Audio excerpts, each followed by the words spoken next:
Muy buenas tardes, amigas y amigos de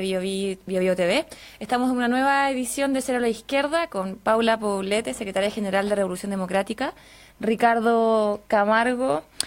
amigo estable y permanente, fundador de este programa y también candidato a diputado por el Distrito 8 de parte del Movimiento Autonomista.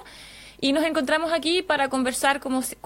ya es costumbre, sobre la agenda nacional e internacional. Hoy día queremos partir comentando una de las aristas de la trama defraudatoria, como se le ha llamado, de Carabineros, que se destapa nuevamente el día de ayer. Una trama que ha afectado a una de las instituciones con mayor prestigio ante la ciudadanía y que contribuye a un escenario donde la percepción de parte de la ciudadanía es que no hay institución que se salve de los casos de corrupción, de tráfico de influencias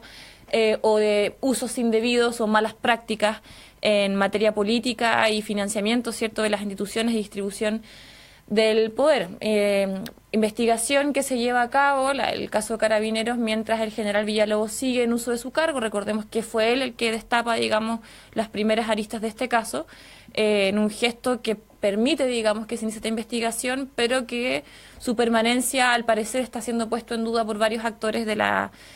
misma institución y parte de los actores políticos de gobierno, algo que una de las cosas que queremos discutir hoy día, además del rol de las autoridades actuales de Carabineros, qué pasa con el uso de los gastos reservados de parte de estas instituciones, qué pasa con el sistema, con todas las fuerzas de orden que no han sido tocadas ni modificadas en sus pilares más importantes desde el retorno de los gobiernos civiles, y la impunidad que tiende a caer sobre cada uno de estos casos, tanto en lo que tiene que ver con el, digamos, mal uso de los fondos públicos, pero también en los diversos casos de abuso directo de parte de las fuerzas del orden frente a la ciudadanía, que la mayoría de ellos quedan impunes. Sí, es realmente grave lo último que tú citas, o sea, ¿cómo no hemos logrado tener control sobre la institución de orden y de Fuerzas Armadas? La verdad es que, un poco haciendo honor a la frase de Piñera, como es de mal gusto hablar de plata, como decía su madre, bueno, aquí pareciera como un poco lo mismo, ¿no? O sea, no nos metemos en el control de las platas de Carabineros como si hubiese ahí algo como que no se puede hacer, digamos. O sea, es realmente de mucha gravedad, porque si bien es cierto, en nuestro mundo hablar, digamos, bien de Carabineros, o lo que tú decías al principio, esto de que sea una de las instituciones más confiables, porque claro, uno tiene el recuerdo, digamos, cuando ellos asesinaban en dictadura, y bueno, la represión en democracia también ha sido muy fuerte, pero efectivamente son una institución relevante. O sea, vemos cómo en los países aledaños la policía no revierte la confianza, no tiene la confianza de los ciudadanos, y la verdad es que los países se van mermando mucho cuando eso ocurre. Yo la verdad que quiero hacer un llamamiento a título personal, lo voy a decir a título personal porque excluyo a los panelistas del programa y a la radio, pero yo creo que llegó la hora de que la presidenta Michelle Bachelet ejerza por vez primera la facultad constitucional que le da precisamente la Constitución, y le pida la renuncia al general Villalobos. Yo creo que tras el reportaje de La Tercera el domingo queda muy claro que al menos la responsabilidad política del alto mando de Carabineros está presente, si es que no la responsabilidad administrativa, y esperemos no la responsabilidad penal, porque están las declaraciones de Flavio Echeverría, ¿no?, este ex director, ex general de Carabineros y ex director del equipo de finanzas y de auditoría de Carabineros. Las denuncias son muy graves. Se hacen denuncias desde no solamente un desfalco que hoy día alcanza a 20.000 millones de pesos. O sea, estamos hablando de, no sé, hacía yo el cálculo de la tarde, eso alcanza para financiar aproximadamente 96.000 pensiones mínimas, por ejemplo, de vejez. Alcanza en comunas populares de Chile es casi todo el presupuesto del año 2014 en materia de salud, o incluso mucho más que eso. Es decir, estamos hablando de un desfalco gigantesco, pero además un mal uso de gastos reservados, que como hemos sabido con las declaraciones del general Echeverría, se usaban simplemente para regalos de las esposas de los generales. Entonces, creo que ha llegado el momento que la presidenta ejerza su facultad constitucional, se ponga en sintonía con el malestar que tiene el pueblo de Chile respecto a esta situación, y efectivamente le pida la renuncia por alguna vez en este país que alguien asuma la responsabilidad política de los actos que estamos viviendo, y el general Villalobos yo creo que debería renunciar, o la presidenta, mejor aún, pedirle la renuncia. Yo creo que eso se espera, y hoy día, esta semana, yo creo, me atrevo a anunciar, debería suceder eso, y si no sucede, habría que preguntarse qué país estamos viviendo, porque todos sabemos lo que pasa cuando el pueblo, la gente común, infringe la ley, las penas del infierno caen. Cuando altos generales han infringido la ley, desde el 2008 hasta la época, ni siquiera la responsabilidad política se ejerce. Entonces creo que estamos hablando de ese nivel, y lo digo a título personal, de ese nivel de infracción. Estamos hablando de robo de plata de los chilenos, y por tanto cabe al menos que se ejerza la responsabilidad política. Sí, yo creo que se ha instalado, hay dos mitos que es importante sacar de la mesa para poder enfrentar estos casos de manera completa o de manera profunda, y el primer mito es que las instituciones o el quehacer político es en sí mismo corrupto, y todo actor político, social, colectivo, individual que se involucre en la administración, distribución, ordenamiento del poder de los aparatos estatales, es sujeto, digamos, o está tentado permanentemente a caer en actos de este tipo. Nosotros creemos que no se trata de todas las instituciones o de todos los organismos públicos, sino que la configuración de este estado de cosas, la relación que este estado, que estas instituciones tienen con el mercado, la forma de financiarse, la existencia de vacíos, o de más que de vacíos, de pilares que se mantienen durante el tiempo a espaldas de los chilenos, como los gastos reservados de las fuerzas del orden, son elementos que favorecen que se desarrolle ese tipo de casos, pero que tienen una explicación histórica, concreta, política, y que hay que enfrentar de manera con bastante más firmeza lo que se ha hecho hasta ahora. Y el otro mito es esta idea de que esta división entre los altos cargos y los bajos cargos, ¿cierto? Los altos mandos de carabineros o las altas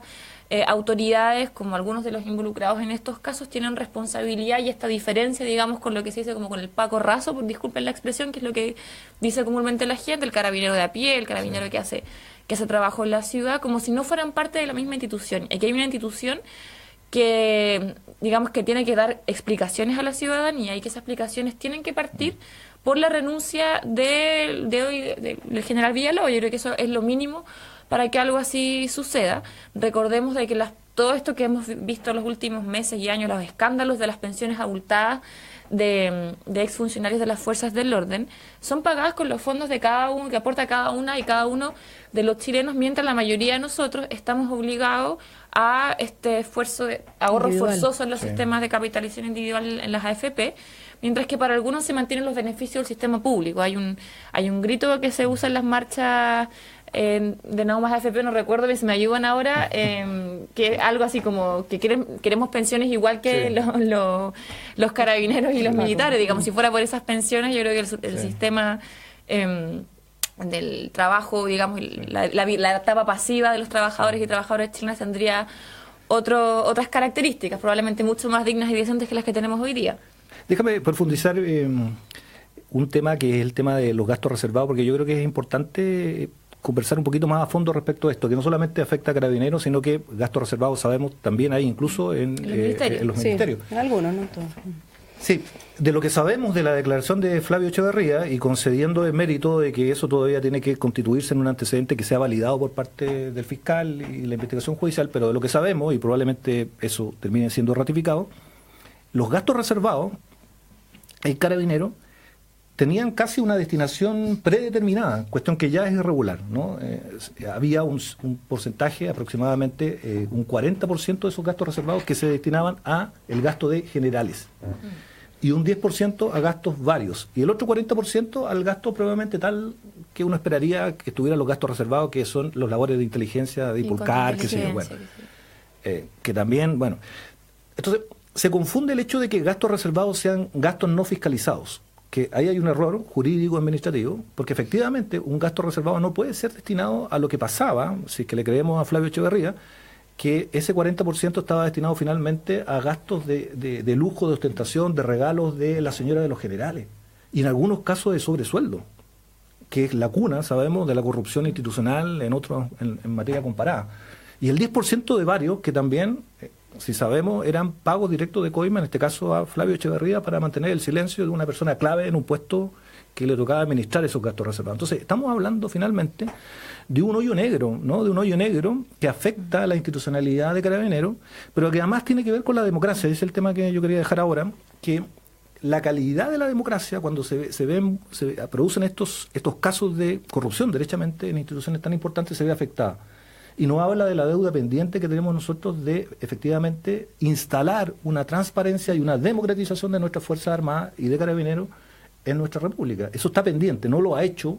la transición, no lo ha hecho los gobiernos de la concertación de la nueva mayoría, y es una gran deuda, ¿no? Yo creo que hay un hoyo negro que hay que empezar a acabar y a tratar de resolver. Sí, pues la señal que dan al dejar a Villalobos en la institución, más allá de que podemos presumir inocencia si es que nos ajustamos al Estado de Derecho, igualmente no corresponde porque es juez y parte en esta inocencia investigación. penal, pero no política, porque política... No, política sin duda que la tiene, o sea, bajo ninguna circunstancia correspondería en el fondo no intervenir ahí. Tú decías lo de cómo afecta esto la democracia. Sin duda que finalmente esto desvía el interés público. Es una institución que tiene un interés público y que termina haciéndose cargo de un interés privado, pero además del interés privado más ordinario, porque por último hay, como el caso de Temer, que hay otros intereses ahí en juego. Acá es realmente intereses personales muy privados, es realmente de un nivel muy bajo. Sí, estaba recordando la escena de esta serie nacional Bala Loca, donde es que en el fondo también hay un general, en este caso de las Fuerzas Armadas, digamos, de la institución militar, que está involucrado, digamos, en casos de tráfico de drogas, y pide a la gente que está a punto de destapar este caso que lo mantenga en el cargo por la labor que él está haciendo en la democratización y despinochetización de las milicias. Creo que, aunque el argumento, digamos, de ficción, este tipo de posiciones, lo mismo que pasó con Cheire y en casos que son de distinto índole, pero que tienen que ver con el relevar las atribuciones o características políticas que han tenido determinados momentos los altos mandos de las fuerzas del orden, y justificar la permanencia en el tiempo de actores que tienen las manos sucias, digamos, ya sea con casos de violaciones a los derechos humanos o de encubrimiento de violaciones a los derechos humanos, o en el caso, digamos, el caso de General Villalobos con una malversación y desvío para usos indebidos de los fondos públicos, que son delitos, no solo malas prácticas, sino que delitos. Ahí tienen que correr todo el rigor de la ley y también con tienen que poner sus cargos a disposición, y ojalá que la mayoría de estos casos sean resueltos por la justicia civil y no por la justicia militar, que es lo que lamentablemente pasa con instituciones como la de Carabineros. Hay otro tema que salió también en el reportaje y que yo lo quiero mencionar aquí con todos los cuidados respectivos, pero lo dijo ya el reportaje y creo que es importante porque cuando se produce un desfalco, un robo, derechamente, de esta cantidad de dinero, de 20.000 millones de pesos, 20.000 millones de pesos, como lo está señalando el fiscal actualmente en la investigación. Sabemos que esto ha ido creciendo, ¿no? Partió con 8.000 millones de pesos y hoy día van 20.000 millones de pesos, que estamos hablando de una cifra importante, considerable, ¿no? Sabemos que esto no es solamente individual, que hay una organización. Una organización, pero en este caso, incluso una organización que seguramente va a involucrar a civiles. Agente del Ministerio de Hacienda. Ya Flavio Echevarría nombró como receptores de estos gastos reservados a Javiera Blanco, ¿no? Que sabemos fue por mucho tiempo ministra de Defensa y también estuvo en algunos cargos de su secretaría en Carabineros, y está nombrada como receptora de gastos reservados. Entonces, cabe preguntarse, si bien es cierto los gastos reservados no son ilegales, cabe preguntarse en este contexto qué significan esos gastos reservados para Javiera Blanco, que sabemos es una figura importante de la concertación, de la nueva mayoría, y también algunos operadores menores que se nombran en el reportaje, que vendrían haciendo estos personajes que son muy importantes para engarzar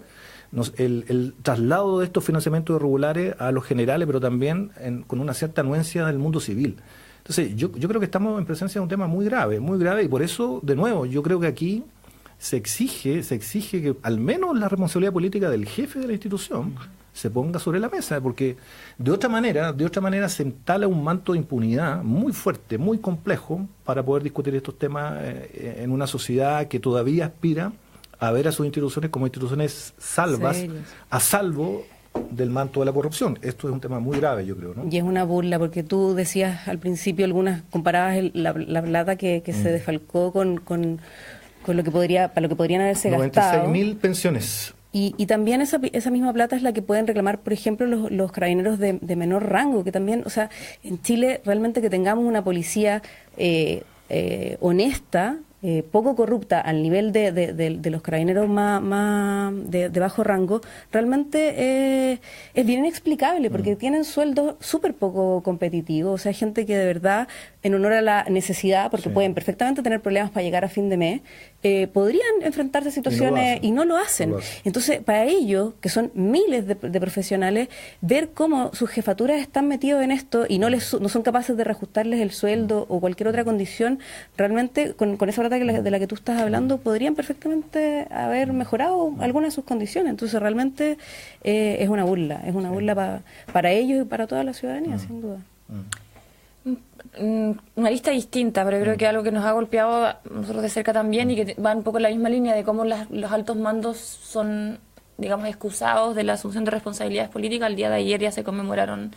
2 años de la agresión brutal a Rodrigo Avilés. Un reportaje que él mostraba, digamos, que hemos estado siempre en permanente contacto con la familia, con Félix,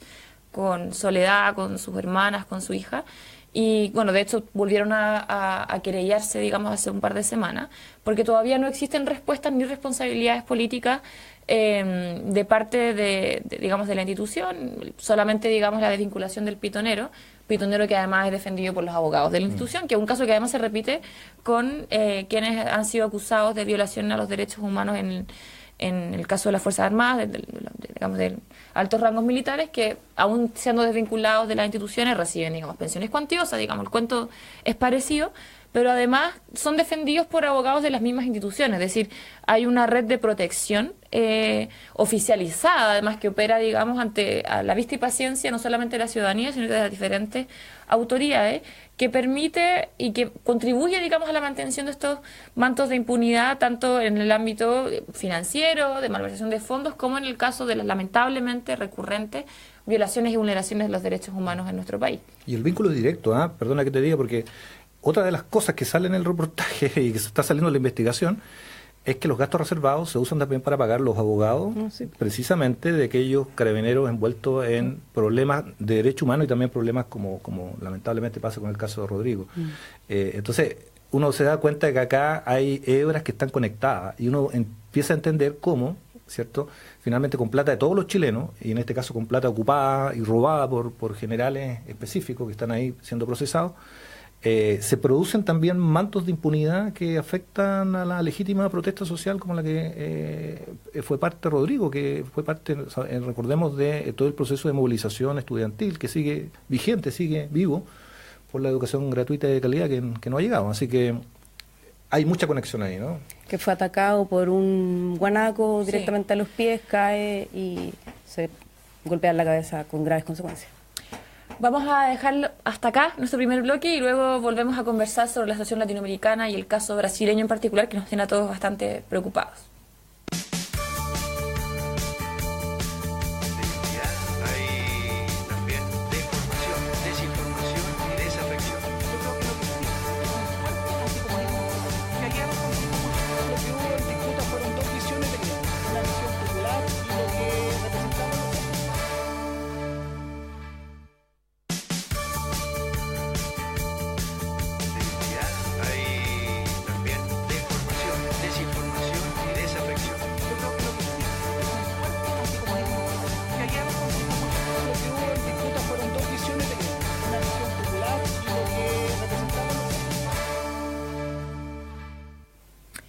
La semana pasada, hace un par de días, ya se conoció nuevamente el involucramiento, se hizo público el involucramiento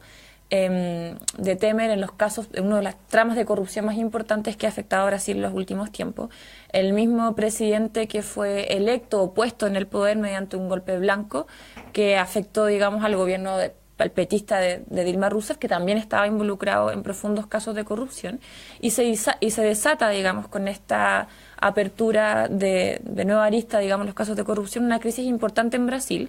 y que deja bastantes dudas, por varias razones. Primero, porque pareciera que los intereses económicos y políticos más importantes en la potencia, digamos, sudamericana, no logran ponerse de acuerdo respecto de qué partido o qué actores son los más idóneos para liderar el proceso de ajustes, recortes y contrarreformas neoliberales que se viene desarrollando hace ya varios años en Brasil y que fue el motivo principal del crecimiento de las protestas contra Dilma y que ha sido el motor de una de las huelgas más importantes que ha protagonizado el pueblo brasileño desde marzo en adelante, justamente en oposición a las reformas laborales y la reforma del sistema de pensiones. Y al parecer no se deciden, en particular en este caso hablamos de Globo y de otros agentes comunicacionales y empresariales importantes, y hoy día, digamos, sumado a sectores importantes del PT y del petismo, está nuevamente Temer y todos sus aliados en el Parlamento como imputados, digamos, o como involucrados directos en casos de corrupción que ponen en duda, ¿cierto?, su continuidad en el Ejecutivo y que claramente abren una profunda crisis de gobernabilidad en esa patria hermana. Sí, yo creo que esto o sea, primero sorprende la sorpresa, creo, aunque sea redundante. O sea, cuando ocurre el golpe blanco contra Dilma, todos sabíamos quién era Temer. O sea, como que estaba súper escrito que él era uno de los que lideraba los casos de corrupción. Entonces, que salga ahora todo esto, la verdad es que no es ninguna sorpresa. Y de este peligro es del que estamos hablando constantemente en Chile, cuando reclamamos contra Van Rieselberghe, cuando reclamamos contra Piñera, cuando reclamamos contra Orpi, cuando reclamamos contra toda la concertación y su vínculo con Sokimich. O sea, deja el interés público de estar presente y los presidentes, el Ejecutivo, el Legislativo, comienzan a trabajar para los intereses privados. Eso es lo que no podemos permitir que siga ocurriendo. O sea, no va contra todo principio democrático. Sí. Es interesante esto porque finalmente es cierto lo que tú dices, el golpe blanco de Temer mostraba ya en su momento qué tipo de personaje, pero no solamente qué tipo de personaje, sino qué tipo de, si tú quieres, práctica política se estaba inaugurando en Latinoamérica, ¿no? Porque un poco de contexto, ¿no? Luego de la década de gobiernos populares que se dieron en Latinoamérica, con Kirchner, con la propia Dilma en Brasil, bueno, y sigue Evo Morales, Correa. Se dice, ¿no? Los analistas dicen que hay una vuelta a lo que ellos llaman, ¿no? La democracia más en forma, más liberal, etcétera. Pero en realidad uno ve que las armas que tiene, comillas, la derecha en Latinoamérica para volver a ocupar un lugar de importancia o protagónico en las democracias latinoamericanas es bastante irregular. El caso brasileño es uno en cuestión, pero el caso de los venezolanos es otro también. Más allá de las críticas que hubo, o visiones críticas que uno puede tener con el gobierno de Maduro, es claro que la derecha chavista o la antichavista está ejerciendo una labor bastante, diría yo, de choque y de golpe, lo hemos visto recientemente en las noticias, en contra, comillas, de los procesos institucionales que se dan en Venezuela. Y el caso de Brasil es muy sintomático porque lo que hay ahí finalmente es la legitimación por toda la comunidad internacional, incluido Chile, de un golpe, de estos nuevos golpes de Estado que se inauguran en Latinoamérica, ¿no? Golpes de Estado que son de alguna manera sin fuerzas armadas directo, pero que evidentemente vulneran el principio fundamental, que es el principio de la soberanía popular. Ayer mismo salió en televisión chilena Marco Aurelio, que es un dirigente político importante del PT, mucho tiempo presidente del PT y asesor de Vilma, qué sé yo, y de Lula, y él decía algo, una verdad, de porte un buque, decía, el problema de acá, de Brasil, es que la crisis institucional no se resuelve como debería resolverse las crisis institucionales, convocando a la soberanía popular, a que el pueblo resuelva, a que el pueblo decida. Y eso porque hay algunas trabas institucionales de la propia Constitución actualmente vigente en Brasil que impiden que en este momento se pueda convocar una nueva elección directa. Entonces nos encontramos en una paradoja complicada, ¿no? Que la propia institucionalidad democrática impide que la mejor forma que podría resolverse una crisis como esa, que es la convocatoria a la gente a una elección directa, se produzca, ¿no? Entonces ahí estamos, yo creo, en medio de un zapato chino que las democracias latinoamericanas van a tener que comenzar a enfrentar. Sí, eso sin duda es importante, pero creo que también es relevante considerar de que la alternativa existente en Brasil, yo diría en particular las alternativas reformistas que uno puede clasificar como neodesarrollistas, digamos, el caso de Argentina y de Brasil, son alternativas bien difíciles de defender. O sea, yo creo que el petismo, que el PT, que Lula, que Dilma, pese a que lograron a lo mejor niveles importantes de inclusión de ciertos sectores de la población que estaban en condiciones de marginación absoluta, construyeron en las mismas lógicas que ha instalado y que ha hecho como obvia la fórmula política neoliberal, digamos, el bipartidismo neoliberal, y que tienen como resultados que el principal patrimonio de los partidos son los activos en las empresas, son los activos y las redes clientelares que tienen con algunos de sus votantes, y particularmente las redes que tienen con el mundo empresarial, cuando lo que debiera ser es justamente que el mayor patrimonio de proyectos de ese tipo es la gente, es la ciudadanía, es la construcción de actores políticos y sociales, desde los sectores que trabajan, que se endeudan, de los estudiantes, es decir, de la gente que tiene que dejar de ser solamente receptora a las políticas públicas, de beneficios sociales o cualquier otra forma de redistribución que defina un Estado, y pasar a ser actores protagónicos de esa política pública. Si nosotros no somos capaces de construir un proyecto político que se haga cargo de esa falencia, que se haga cargo de esa dificultad que hoy día vemos de manera aguda en los casos brasileños y argentinos, y que facilitaron algo que sin duda tiene fuerza propia, digamos, y que tiene que ver justamente con la ofensiva de la centro-derecha latinoamericana, digamos, por recuperar una conducción mucho más neoliberal en los países de nuestro continente. Si nosotros no logramos hacernos cargo de esa dificultad, también vamos a estar expuestos a ese tipo de prácticas. Yo creo que el mejor control democrático para evitar casos de este tipo es el involucramiento protagónico de la ciudadanía, y que hacer que el mayor patrimonio de las organizaciones que administran, o sea, hacen parte del poder y del gobierno, digamos, ya sea a nivel parlamentario, ejecutivo, etcétera, la mejor garantía es la participación activa y que el patrimonio sea la ciudadanía, la construcción de actores sociales y políticos como centro, digamos. Si es que no, ese vacío lo van a seguir llenando las redes de cooptación empresariales o incluso los vicios que sean al interior de las mismas instituciones, cuando no hay intermediarios empresariales directamente involucrados. Sí. Cuando no hay contrapeso, cuando en el no hay fondo, contrapeso, un pueblo formado.